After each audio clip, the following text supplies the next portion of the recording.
रसूलिल करीम अम्मा बाद फ़अऊज़ु बिल्लाहि मिनश शैतानिर रजीम बिस्मिल्लाहिर रहमानिर रहीम अस्सलामु अलैकुम व रहमतुल्लाहि व बरकातुहू। औलाद नरीना के बारे में बेशुमार मफरूज़ात भी दुनिया में कायम हैं, तो उस मफरूज़े को आसान कर लीजिए। अभी आपके पास कंप्यूटर साइंस मौजूद है, आपके पास लैब मौजूद है, अल्ट्रासाउंड मौजूद है, अच्छी और बाइखलाक तरीन दुनिया में गायनाकोलॉजिस्ट मौजूद हैं।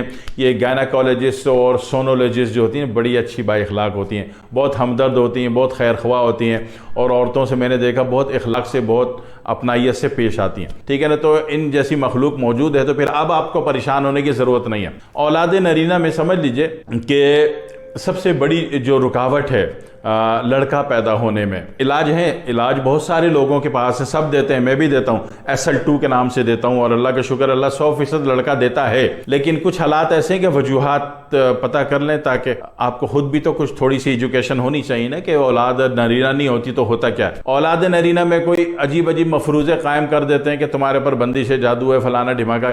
भाई साहब, आप मसले के जो वजह रेजिस्टेंस वैल्यू है उसको उखाड़ के फेंक दें और आपका मसला हल हो जाएगा। रेजिस्टेंस वैल्यू क्या है कि यूट्रस में एक तो होता है नॉर्मल फाइब्राइड। नॉर्मल फाइब्राइड अगर वो जख्मी कैफियत में है, ठीक है ना, आपने नॉर्मल फाइब्राइड, एक तो फाइब्राइड का कोर्स करवा ही लेते हो, एक होता है महज फाइब्राइड है लेकिन CA 1 to 5 क्लियर आ रहा है। कभी गौर कर लेना क्या बोला आपको, फाइब्राइड है लेकिन CA 1 to 5 क्लियर आ रहा है, औलाद हो जाएगी। लेकिन CA 1 to 5 में डैमेजिंग बहुत ज्यादा है तो फिर औलाद ही नहीं होगी सिर्फ। अच्छा, फिर एक वो फाइब्राइड जो कि CA 1 to 5 में क्लियर है लेकिन वो राइट साइड पर है। फाइब्राइड कहां है? राइट ओवरी में। अगर राइट ओवरी में तो सिर्फ लड़के पैदा होंगे, लड़की नहीं पैदा होगी, पक्की बात। इसी तरह फाइब्राइड है, CA 1 to 5 क्लियर है और वो डैमेजिंग वैल्यू पर भी नहीं है लेकिन वो लेफ्ट साइड पर है, तो सिर्फ लड़कियां पैदा होंगी, लड़का पैदा नहीं होगा। फाइब्राइड है और सेंट्रल फाइब्राइड है और डैमेजिंग वैल्यू पर है, CA 1 to 5 भी आ रहा है, तो फिर औलाद ही नहीं होगी। वैसे डैमेजिंग वैल्यू पर तो कहीं भी हो, वो राइट ओवरी में हो, लेफ्ट ओवरी में हो, सेंट्रल ओवरी में हो,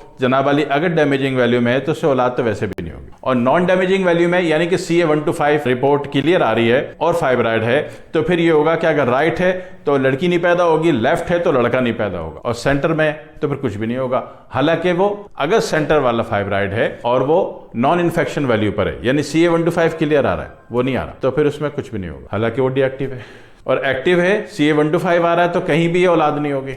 ठीक है, बस इतनी सी बात है।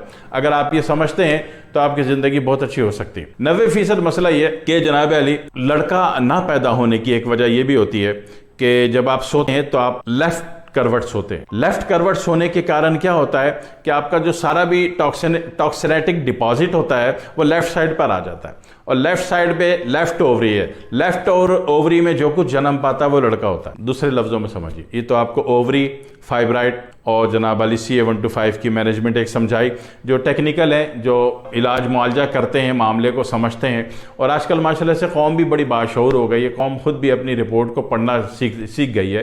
कौम खुद भी अपनी रिपोर्ट से फैसला कर लेती है कि मुझे प्रॉब्लम क्या है। अभी वो दौर नहीं रहा कि कौम रिपोर्ट लेके फिर रही है, कौम पढ़ लेती है, समझ लेती है, डायग्नोस कर लेती है। और किसी ने लेब जाके डॉक्टर साहब ने रिपोर्ट लिख दी, उसने लेब से रिपोर्ट करवा ली, तो अक्सर औकात पर रिपोर्ट लेकर कौम खुद भी नेट पे सर्च करके देख ले। रिपोर्ट में जो मेन मेथड आ रहा है कंक्लूजन में या इंप्रेशन में, उसका जो मेन मेथड है, मेन टॉपिक है, मैंने उसको जो हाईलाइट किया गया है उसको आप यूट्यूब में जाके देखते हैं तो वहाँ पे बहुत अच्छी तफसील आ जाती है, आपको पता चल जाता है। तो ये मामला है, असूल और टेक्निकल बात तो ये है। तो इसको आपने इलाज कराना होता है, सही। और इलाज में अगर CA 1 to 5 फाइब्राइड के इलाज में हमारे यहाँ ये समझा जाता है कि फाइब्राइड तो महज फाइब्राइड है, और फाइब्राइड ज़्यादा अरसा हो जाए तो बेटा CA 1 to 5 भी करा लो। और फिर फाइब्राइड से ज़्यादा तवज्जो जो है आपने CA 1 to 5 के इलाज पे देनी। CA 1 to 5 मैं नाम नहीं ले रहा, खुद ही सर्च करके देख लीजिएगा मैं क्या कह रहा हूँ, ठीक है, परेशान नहीं करना मैंने। तो वो जनाब अली फिर डबल इलाज होता है, फाइब्राइड का भी होता है और CA 1 to 5 का भी होता है। उसको भी मारना है, वो मरेगा तो फाइब्राइड जाएगा, जब तक वो मरेगा नहीं फाइब्राइड जाएगा नहीं, ठीक है। नहा के इलाज में वक्जा हो रहा है आपका। तो ये टेक्निकल सी बात है और जो इलाज मुआलजे से ताल्लुक़ रखते हैं इस मामले को ज़रूर आपको समझ गए कि मैंने एक बहुत भारी तरीन मेथड आसान तरीन लफ्ज़ों में ईजी कर दिया। आपकी आसानी के लिए दुआ में याद रखेंगे इंशाल्लाह ताला। दूसरी बात यह है कि एक बात बुनियादी तौर पर कही गई थी कि जनाब अली अगर ग्लैंड सिस्टम एक्टिव होता है तो 100% लड़की पैदा होती है।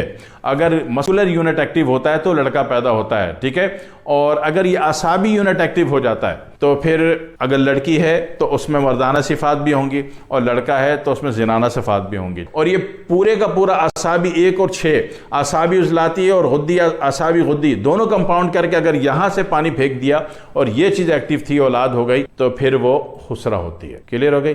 इसीलिए कहते हैं कि ठंडा पानी औरत डिलीवरी से हमल कायम होने से लेकर डिलीवरी तक ठंडा पानी औरत किसी भी सूरत में ना पिए, वरना ये चीज़ एक्टिव हो जाती है, इससे आगे जाके नुकसान हो सकता है। एहतियात कर लो तो जिंदगी वैसी अच्छी हो जाती है, कोई जरूरत नहीं दवाओं में लाखों हजारों करोड़ों रुपए बर्बाद करने की। इस वीडियो को 8-10 दफा समझ लीजिए, अपनी भी जिंदगी अच्छी कीजिए, लोगों की भी अच्छी कीजिए और फिर दुआ में याद रखिएगा। वस्सलामु अलैकुम वरहमतुल्लाहि वबरकातुहू।